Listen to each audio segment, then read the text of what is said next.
Terlihat?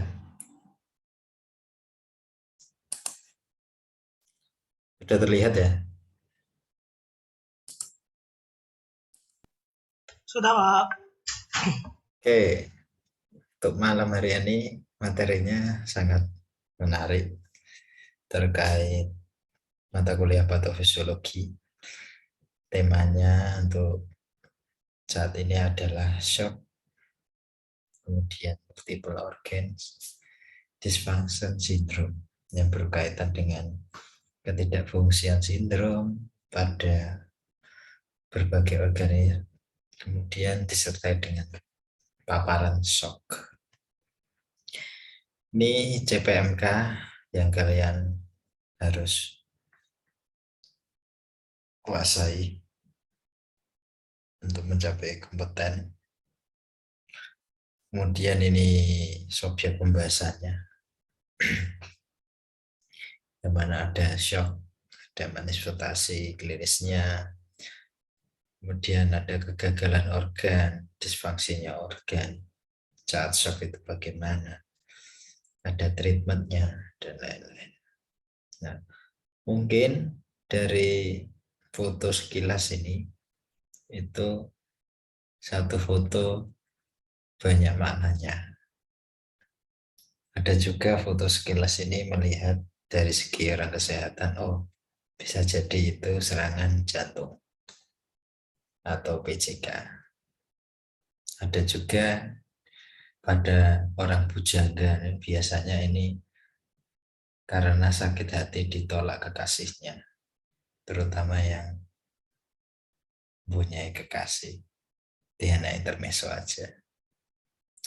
Oke, kemudian definisi shock. Mungkin banyak sekali kalian sudah tidak asing lagi dengan istilah-istilah shock. Secara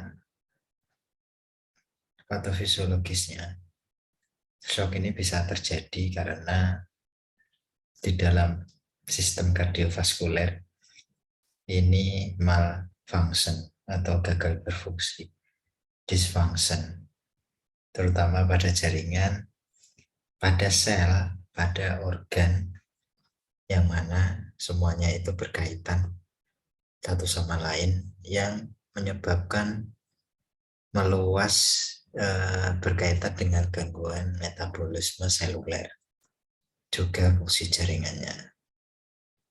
Sehingga secara fisiologi manusia atau anatomi fisiologinya, itu biasanya shock itu tumpang tindih. Bisa juga dia kegagalan sindrom, organ satu dengan yang lain. Bisa juga itu karena melubernya tadi, meluasnya gangguan antar sel jaringan sehingga berkaitan dengan organ-organ lainnya. Yaitu salah satu efek dari sindrom dysfunction organ ganda. Ini bisa terjadi inflamasi-inflamasi yang mana memicu parah tidaknya suatu penyakit. Kemarin sudah saya bahas terkait di luka, patofisiologisnya luka. Semua luka itu melalui proses inflamasi. Maka dari itu, inflamasi itu punya zat yang namanya sitokin. Sitokin ini dia berfungsi sebagai yang pro, ada yang anti. Lama-kelamaan saat dia tidak balance, misalkan yang banyak dihasilkan itu yang pro, itu menghasilkan inflamasinya semakin parah. Sebaliknya, kalau yang anti-inflamasi lebih dominan, itu lukanya, proses healingnya itu lama sekali. Maka dari itu, dari cedera parah ini biasanya disfungsi organ ini berkembang ke gagal organ. Kalau sudah gagal organ, ya fatal, dia kematian. Atau penyebab lainnya adalah sepsis berat. Nah, Disfungsi sindrom pada organ ganda itu biasanya bermacam-macam. Ada yang trauma parah, abrasi besar, luka terbakar, shock pada peredaran darah, pankreas akut, dan lain-lain yang sudah saya paparkan di sini. Kemudian shock itu juga ada macam-macamnya, ada kriterianya. Mulai dari anafilaksis, vasogenik, kardiogenik, septik, neurogenik. Biasanya itu berkaitan pada masing-masing organ. Neurogenik itu berkaitan pada organ neuron atau organ saraf. Anafilaksis itu berkaitan pada alergi. Kardiogenik berkaitan pada organ jantung dan lain-lain. Kita bahas ke kardiogenik. Kardiogenik ini potensinya adalah persisten atau hipoperfusi di jaringan, terutama kegagalan jantung tersebut. Karena apa?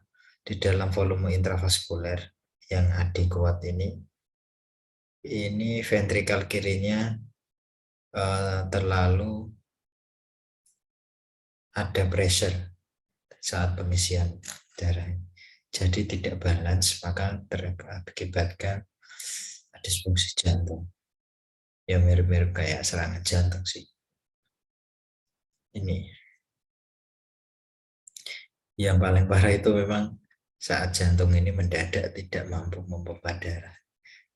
Kalau sudah tidak mampu darah, ya otomatis eritrosit atau sel-sel darah lainnya tidak bisa bersirkulasi. Kalau sudah berhenti, ya udah, asupan metabolisme tubuh gagal, terjadilah serangan jantung. Kemudian hipovolemik itu berkaitan ke kehilangan komponen darah, maupun darah bentuk plasma, bentuk cairan yang cukup banyak, sehingga saat terjadi tadi kehilangan darah, biasanya kasus pada perdarahan yang terkena benda fisik ya, kemudian keluar darah, ini mengakibatkan penurunan metabolisme seluler. Misalkan begini, ini patofisiologinya, bisa kalian lihat. Kemudian fagogenik. Fagogenik ini berkaitan dengan disbalance atau unbalance di antara parasimpatis itu di saraf dengan simpatis otot polosnya, yang mana curah jantung ini makin tinggi, curah jantung ini tekanan ini makin tinggi, tapi tidak diimbangi dengan pada tempat seluler metabolisme, maka ya karena tidak seimbang di dalam memompa darah tadi, ya terjadi disorganisasi. Ini contohnya, dia itu kayak batang tenggorok, batang leher lah, tempatnya di shock neurogenik. Kemudian anafilaksis, ya anafilaksis ini biasanya sering terjadi pada kasus hypersensitivitas. Kalau yang tidak tahu hypersensitivity, yang berkaitan dengan jenis alergi ya. Pemicunya apa? Pemicunya ini zat namanya alergen yang terpicu mengakibatkan inflamasi, biasanya disertai dengan kondisi fisik itu gatal-gatal, kemudian kulitnya merah, bahkan yang paling parah ini biasanya menyebabkan shock dan meninggal, itu paling parah. Nah, sampai dia kayak korban tinju, sekitar pelupuk matanya ini biasanya merah, padahal ini reaksi alergi, menyunyu istilah Jawanya. Kemudian sepsis atau septik, ini biasanya disertai dengan eh, kekurangan respon imun akibat inflamasi tadi. Biasanya disebabkan oleh apa? Oleh agent penularnya. Penularnya berupa patogen. Bisa virus, bisa bakteri, jamur. Nah, ini untuk apa itu? Mekanisme pada sepsis. Nah, kita masuk ke kegagalan sistem organ saat shock.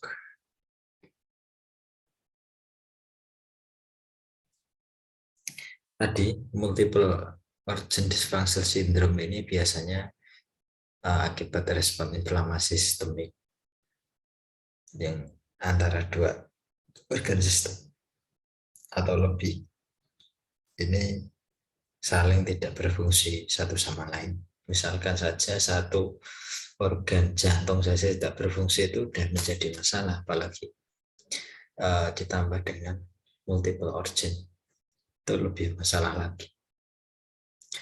Pada respon inflamasi ini biasanya dipicunya tadi sepsis, nekrotik, trauma, luka bakar, apalagi iskemia dan lain-lain. Pada multiple organ dysfungsi tadi itu ada dua, yang bersifat lokal atau sekitar organnya tersebut, atau sekunder bersifat luar lokalnya tersebut. Misalkan pada kasus MODS ini orang yang manula atau lebih tua ini sering atau mengalami cedera jaringan.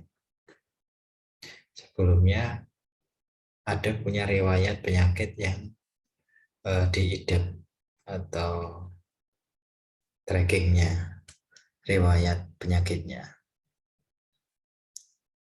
Kemudian setelah itu di dalam MODS ini, karena penyakit tadi itu memang sudah bawaan metabolik, itu disertai cedera tadi itu tambah parah karena memicu si penyakit itu menjadi lebih parah lagi. Dan yang paling parah itu menghasilkan, atau bukan menghasilkan, menyebab terjadi kematian kalau tidak ditangani secara intensif.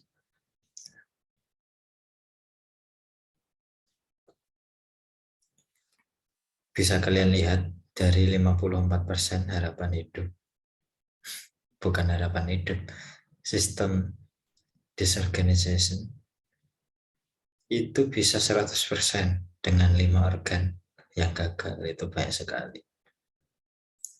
Kemudian manifestasi klinisnya bagaimana untuk tadi MODS? Biasanya perfusi sistemnya ini tidak berfungsi dan banyak cairan yang tubuh yang hilang. Kemudian ada yang tonus vasomotor, ada juga kulit hangat, hipertensi. Kemudian yang paling parah ini pada apa itu, penurunan pada detak jantung, vaskosintristik, volume urin dan lain-lain. Pada shock ini harus setidaknya di manajemen penanganannya atau treatmentnya. Tujuannya apa? Tujuannya itu untuk kiranya memaksimalkan pengiriman pasokan oksigen ini dan meminimalisir kebutuhan oksigen. Dilihat dulu kalau saat shock, jalan nafasnya bagaimana, ventilasi. Selain itu, saat misalkan pada balita yang mengalami menggigil shock itu harus dalam keadaan hangat. Kalau bisa menggigilnya ini dicegah, dalam arti suhunya itu kita kondisikan tetap hangat. Kasihan, itu parah sekali. Kemudian yang paling penting ini di terapi pertama termasuk cairan agresifnya, resusitasinya. bisa dilihat untuk resepnya. Kemudian kalau pada anak ini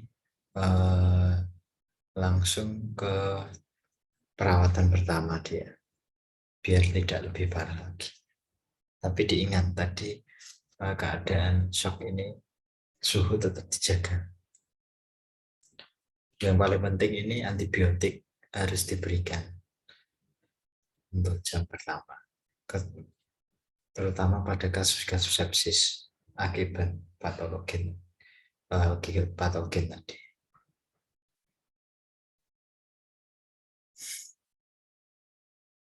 Oke.